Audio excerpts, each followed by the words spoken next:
우리는 신앙생활을 하는데요. 어떻게 하면 좋은 신앙생활을 할 수 있을까? 이 질문을 한 주간 했습니다. 먼저는 대상이 분명해야 합니다. 우리는 예수를 믿으면 구원을 받습니다. 예수 그리스도가 십자가에서 우리 죄를 사하셨고 3일 만에 부활하셨다. 이것을 믿으면 우리는 구원을 받습니다. 이 신앙이 참 단순한 것 같은데 지금은 예수가 십자가에서 다 이루었다, 이 고백을 인정하지 않는 이들이 있습니다. 또 다른 구원자가 필요하다. 우리는 그들을 끝이 다르다, 이단이라고 말합니다. 기독교 우리의 신앙은 다른 이의 구원이 아니라 예수 그리스도의 구원을 믿는 겁니다. 또 하나는 많은 사람들이 가지고 있는 보편적인 신앙생활도 있습니다. 신앙의 대상이 참 다양한데요. 자기 자신을 믿는 겁니다. 또 환경이나 상황을 믿기도 합니다. 이런 신앙 속에서 모두 다 가지고 있는 마음이 있는데 그 마음은 바라는 소망을 품고 그것이 이루어지기를 소망하는 삶입니다. 그런데 여기에서 참 중요한 게 하나 있습니다. 우리가 소망을 품는 건 좋은데 그 소망을 이루려고 하면 이때 우리가 품어야 되는 믿음이 과정의 믿음입니다. 사역을 하면서 믿음이 좋아 보이는 많은 분들을 만납니다. 어떤 분은 목에 칼이 들어와도 난 예수를 믿는다, 예수를 부인하지 않겠다, 이렇게 자신 있게 말하는 분을 만났습니다. 그러면 와, 믿음이 좋으신 분이겠다. 그런데 예배를 잘 드리지 않고 삶의 현장에 불만이 상당히 많습니다. 감정 기복에 따라서 움직이고요. 자기 자신이 기준이 됩니다. 그를 좋은 믿음이라고 말하기가 어렵습니다. 어린아이 신앙입니다. 왜 목에 칼이 들어와도 예수를 부인하지 않겠다? 예수를 믿겠다고 하는데 그를 좋은 신앙이라고 말할 수 없는가? 제가 교회 개척 초기에 권사님이 등록을 하셨습니다. 이제 모녀가 왔는데요.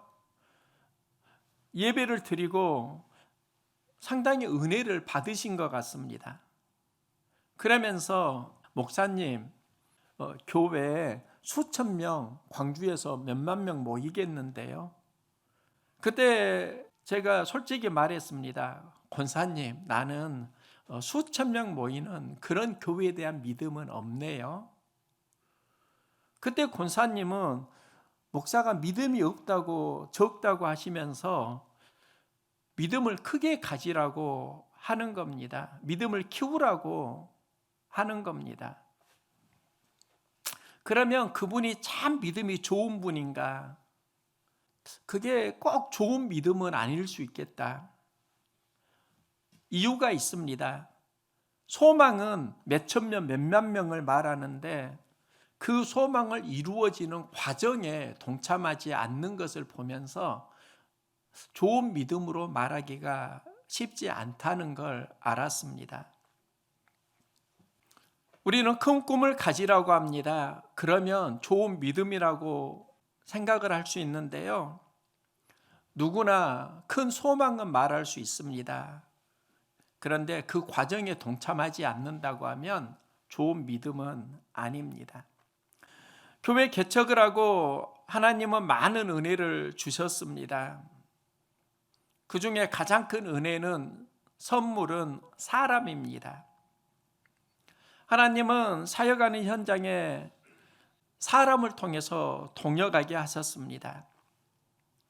제가 부목사로 사역하다가 준비되지 않는 개척을 했습니다. 목사로 사명 마음을 품고 살아가지만 현장에서 또 경험하는 상처 마음도 있습니다.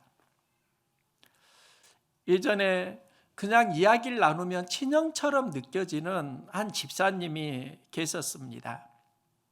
같은 남성이고 속마음을 나누면 믿음의 선배로 어떤 건강한 통찰력을 주는 분이었습니다.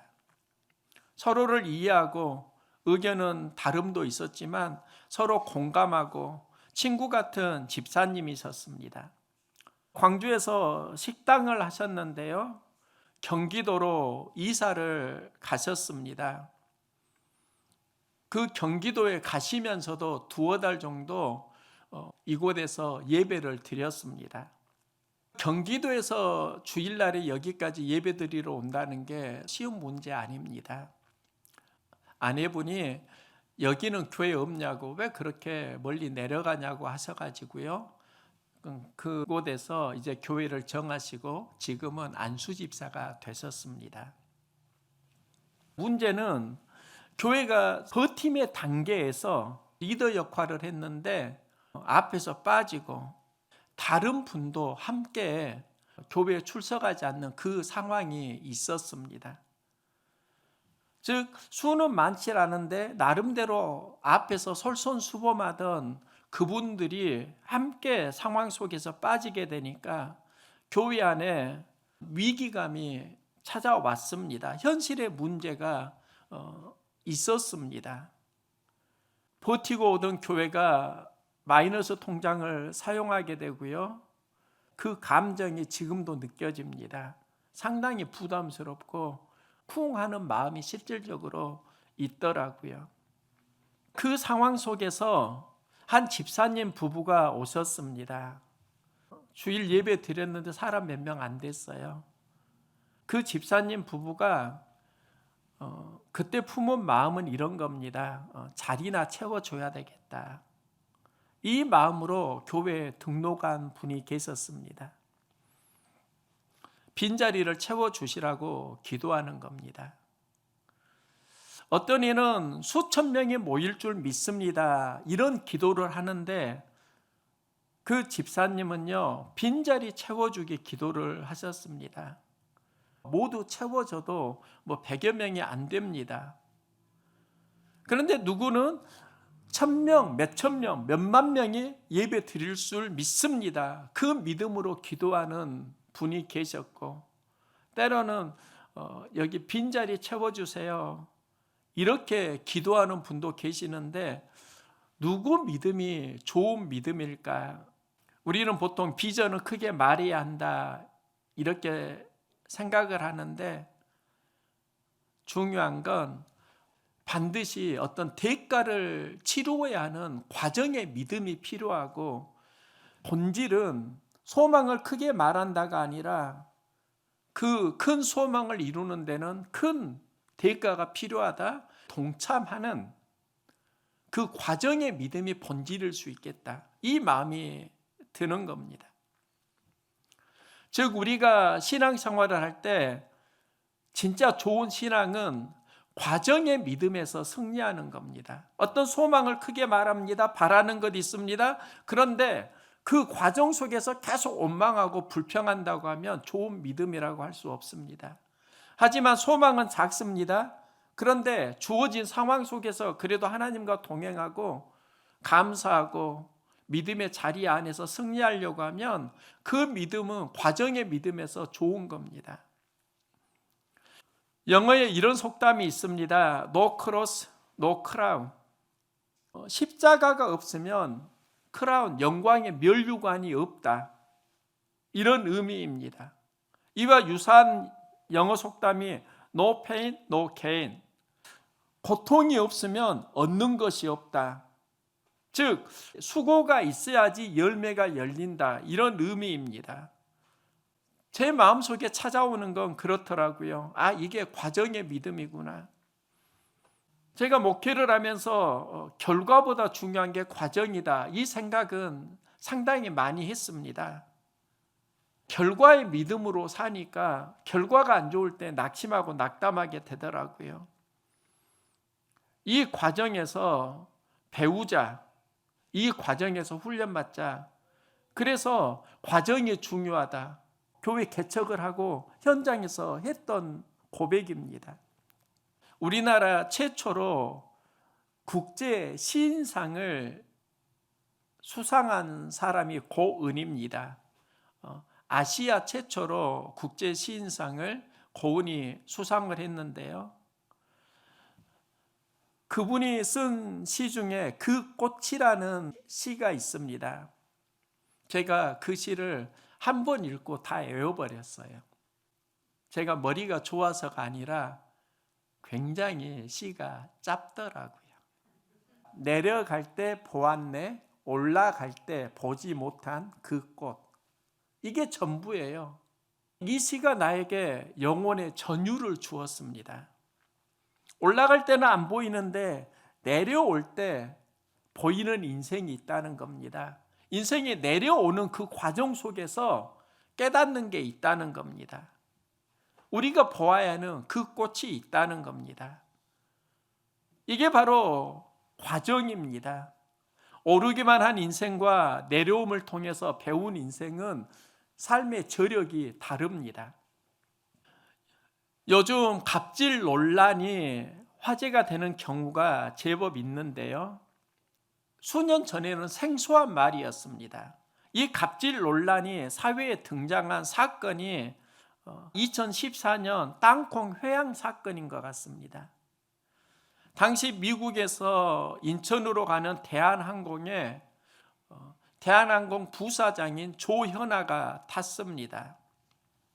승무원이 조현아 부사장에게 서비스로 땅콩이 든 봉지를 제공하는데요. 이때 승무원에게 이런 말을 합니다. 왜 너츠를 봉지에 주느냐? 규정이 뭐냐? 이때 승무원이 매뉴얼대로 했는데요. 이렇게 말을 하니까 화를 내면서 매뉴얼을 보여달라고 요구를 합니다. 승무원 사무장은 매뉴얼을 보여주려고 태블릿 PC를 가져왔는데요. 그 PC 암호를 풀지 못합니다. 이때 조연아가 몹시 화를 내면서 사무장에게 내리라고 합니다. 그래서 활주로로 향하던 항공기가 후진하게 되고요. 사무장은 그 비행기에서 내리고 다시 비행기가 이륙하는데 20분 정도 늦어집니다. 이 사건이 그 당시에 기사화되면서 갑질 논란으로 이슈화가 되었는데요. 왜 이 사건이 일어났을까? 대한항공을 창립한 초대 회장이 조중훈입니다. 그는 대한항공을 설립한 1세대입니다. 그리고 조연아는 3세대입니다. 손녀 3세대입니다. 저는 1세대, 2세대, 3세대에 어떤 영성이 있는데요. 1세대 조중훈은 대한항공을 설립하려고 그 과정에 피와 땀이 있습니다. 그냥 기업이 설립되는 게 아니거든요. 그리고 그 피와 땀을 그의 자녀는 보았습니다. 그러니까 그 가치를 함부로 여기지 않는 겁니다. 보면서 자란 세대이기 때문에요. 그런데 조연아는 이제 누리는 세대입니다. 대한항공이 세워지는 그 과정을 그가 목격했다라기보단 그 회사가 세워지고 손녀로 누리고 대한항공의 부사장이 된 것입니다. 3세대 특징이 있습니다. 주어진 성공은 누리지만 그 과정에는 동참하지 않았다. 이게 3세대의 특징입니다. 저는 여기에서 인생에 많은 문제가 일어난다는 걸 봅니다. 수고하지 않고 주어진 성공을 누리길 원하는 우리의 삶은 무언가를 놓치고 살아가는 삶일 수 있다는 겁니다. 인생을 보면 A, B, C가 있습니다. A는 출발점이고 B는 과정이고 시는 종착역입니다. 이 종착역을 성공, 꿈, 업적이라고 말하기도 합니다. 즉 우리는 A에서 꿈과 업적을 이루기 위해 C로 출발을 하는데요, B라는 과정이 짧으면 지름길이라고 말합니다. 인생을 보면 넓은 길, 좁은 길이 있는데요, 많은 사람들이 가장 원하는 길은 무엇일까? 제가 차를 타면서 보니까 넓은 길, 좁은 길, 그것보다도 내가 찾는 길이 지름길이더라고요. 빠른 길이더라고요. 빠른 길을 가다 보면 B라는 과정이 없게 되고, 그 B라는 과정을 잃어버릴수록 삶은, 근육은, 근력은 약해집니다. 성경을 보면 지름길을 간 사람 중 한 명이 사울 왕입니다. 그는 갑자기 사무엘에게 기름을 받고 이스라엘의 왕이 되었습니다. 그는 준비되지 않았고 왕이 되는 과정은 생략되었습니다. 갑자기 왕이 된 사람입니다. 그는 좋은 왕으로 기억되지 않습니다. 사울의 뒤를 이어서 다윗이 왕으로 세워지는데요, 이스라엘의 왕 중에 다윗을 가장 위대한 왕이라고 기억합니다. 왜 그럴까? 다윗을 보니까 준비되는 과정이 많더라고요. 그는 힘들고 어려울 때 하나님을 상대한 대표적인 사람입니다. 그래서 그가 시편을 많이 썼습니다. 시편은 단순한 글이 아니라 하나님을 상대하는 그의 영성 속에서 나온 글입니다. 그는 과정 속에서 하나님을 상대하는 훈련을 했다는 겁니다.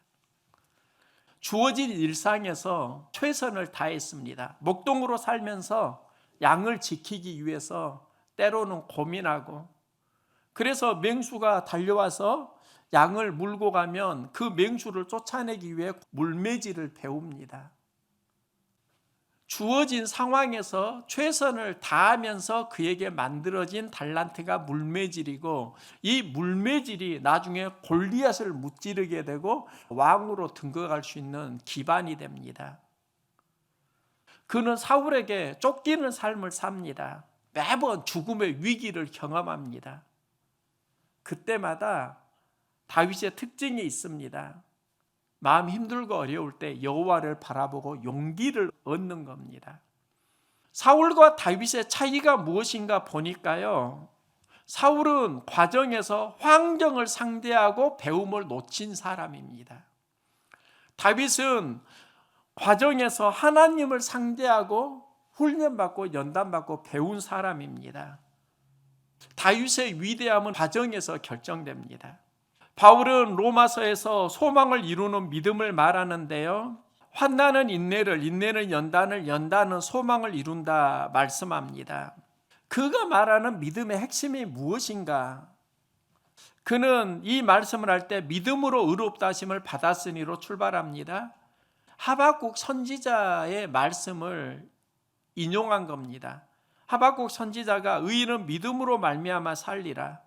여기서 믿음의 언어가 에무나인데요, 그러면 의인은 에무나로 살리라. 이 에무나가 본래 의미가 무엇인가? 언어에 보면 견딤이라는 의미가 있습니다. 즉 견딤이 있어야 살아난다는 겁니다. 이 견딤이 작동하는 지점이 어디인가? A에서 C로 가는 과정의 B인데, 우리는 B라는 과정을 자꾸 생략하면서 C만 가려고 하다 보니까 사울왕 그런 꼴이 나는 겁니다. 영성신학자 맥스 루카도가 있는데요, 그는 이렇게 말합니다. 예수님이 돌아가시 전날 밤 예수님이 있었던 곳은 쓰레기더미였다.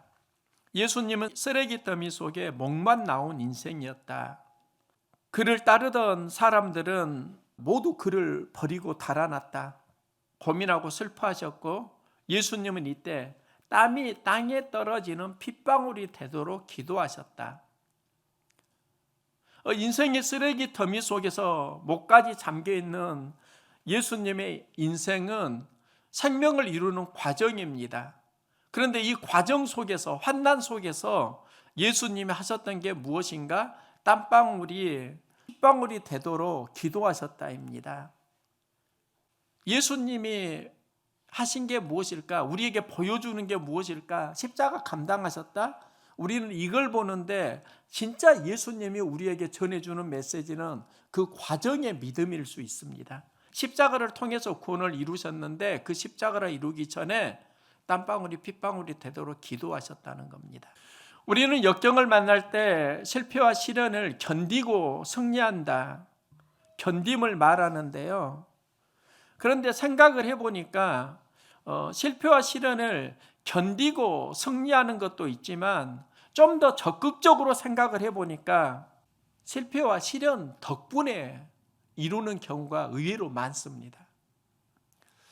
제가 교회 창고를 짓고 화단을 만드는데요, 배워서 벽돌을 쌓고 미장을 합니다. 이 과정에 자꾸 무언가를 생각하는데 처음에는 모르니까 견디고 하는 걸로 생각했습니다. 그런데요, 하나하나 하다 보니까 견디고가 아니라 덕분에가 참 많이 있더라고요. 환경 덕분에 많이 배운 겁니다. 환경이 나를 그렇게 만들었고 나에게 무언가를 배워가도록 하는 덕분이 되었고요. 또 그 덕분에 필요에 따라서 인테리어를 도와주는 경우도 있었습니다. 처음에는 견디고 배우는 건데 나중에는 그 배움 덕분에 섬길 수도 있고 또 유용한 경험을 실질적으로 하고 있습니다. 처음에는 기술을 견디고 배웁니다. 그런데 그 기술이 나중에는 소망을 이루는 덕분이 되더라고요. 견디다 보면 덕분에 소망이 살아납니다. 견딤은 신앙이 되어가는 과정입니다. 이 과정 속에서 우리가 승리하게 되면 소망을 이루는 덕분의 은혜로 도와주는 겁니다. 바울은 신앙의 본질을 정확하게 말합니다. 환난 중에도 즐거워하나니 환난은 인내를, 인내는 연단을, 연단은 소망을 이루는 줄 알미로다. 믿음으로 소망을 이룬다. 그런데 그 바라는 소망을 이루는 믿음은 따로 있습니다. 여기서 말하는 게 바로 환난은 인내를, 인내는 연단을입니다. 인내와 연단은 소망을 이루는 과정의 믿음입니다. 신앙생활은 단순하지만 종합적입니다. 예수를 믿는다, 이건 단순성이지만 바울은 여기서 소망을 이루는 현장에서 믿음의 과정을 말합니다. 나비는 알에서 태어나고 애벌레가 되는데요, 애벌레가 잎을 갉아먹고 성장하다가 번데기가 되고 번데기는 고치 상태로 있다가 나비로 나옵니다. 이 고치 상태에서 나비가 되는 과정에 필요한 것이 나비로 날 수 있는 근력입니다. 그 근력을 어디서 키우는가? 자기를 싸고 있는 고치를 하나하나 뜯어내면서 키우는 겁니다. 이 과정에 굉장히 힘이 듭니다. 바둥거립니다. 그런데 쉽게 나올 수 있도록 도와준다고 그 고치를 뜯어주면은 그는 쉽게 뚫고 나오지만 나비로 날아가는 데는 치명적으로 약점이 됩니다. 즉 고치를 뜯는 과정에 근육이 자라서 날아야 하는데 그 근육을 그 순간에 키우지 못하니까 날지 못하고 그는 나비로 죽어가는 겁니다. 환난에서 인내와 연단을 통해서 소망을 이룬다. 여기에서 찾아오는 마음이 용기 마음입니다. 용기는 환경 문제를 돌파하는 내면의 힘입니다. 예전에 하나님 은혜로 살고 있다. 은혜가 하나님 사역의 중심으로 생각을 했습니다. 이 말이 틀린 건 아닙니다. 환경에서 계산하면 답이 안 나오는데 사역을 하고 있습니다. 사역이 되어집니다. 하나님 은혜였습니다. 그런데 하나님의 은혜를 누리는 그 상황을 좀 더 구체적으로 제가 들어가다 보니까 그때 내 안에 있었던 마음이 용기 마음이라는 걸 발견했습니다. 예수를 믿으면 복을 받는다고 말합니다. 영혼 구원의 복을 말합니다. 삶의 현장에서 복은 용기 마음에서 옵니다. 예수 믿으면 복을 받는다는데 왜 환난이 있어요? 어려움, 역경이 있어요. 실패와 좌절이 있어요. 왜 낙심, 낙담이 있어요? 바울은요, 너의 상황에 환난이 없다 이렇게 말하지 않고, 야, 거기서 인내와 연단을 배우란 말이야, 이 말씀을 하고 있는 겁니다. 내가 환난과 인내를 통해서 소망이 이루어지는 것이지, 이 환난과 인내를 배우지 않고 왜 소망만 바라고 사는 거야? 그 이야기를 그리스도인에게 하고 있다고요. 인내와 연단은 견디는 것이면서 또 소망을 이루는 은혜의 도구입니다. 축복의 도구입니다. 이것을 너희에게 이루는 것은 너희로 내 안에서 평안을 누리게 하려 함이라. 세상에서는 너희가 환난을 당하나 담대하라. 내가 세상을 이겨노라. 예수님은 환난에서 이기는 삶을 말씀합니다. 이 과정 속에서 담대하라. 이 담대하라가 용기를 내어라, 이 말씀입니다. 이기는 삶이 어디에서 오는가? 용기를 내는 마음에서 온다는 겁니다. 바울은 환난 중에도 즐거워하니 환난이 인내를, 인내는 연단을, 연단은 소망을 이루는 줄 알미로다. 환난에서 소망을 이루는 삶을 말하는데 이때 필요한 게 바로 인내와 연단입니다. 인내는 참고 견디는 것인데요, 연단은 쉽지 않아서 다른 성경을 찾아보니까 공동 번역은 시련을 이겨내는 끈기로 번역했습니다. 그리고 새 번역은 연단을 단련된 인격, 현대인의 성경은 연단된 인격을 말합니다. 시련을 이겨내는 끈기를 통해서 소망이 이루어지고, 단련된 인격을 통해서 소망이 이루어진다. 연단된 인격을 통해서 소망이 이루어진다.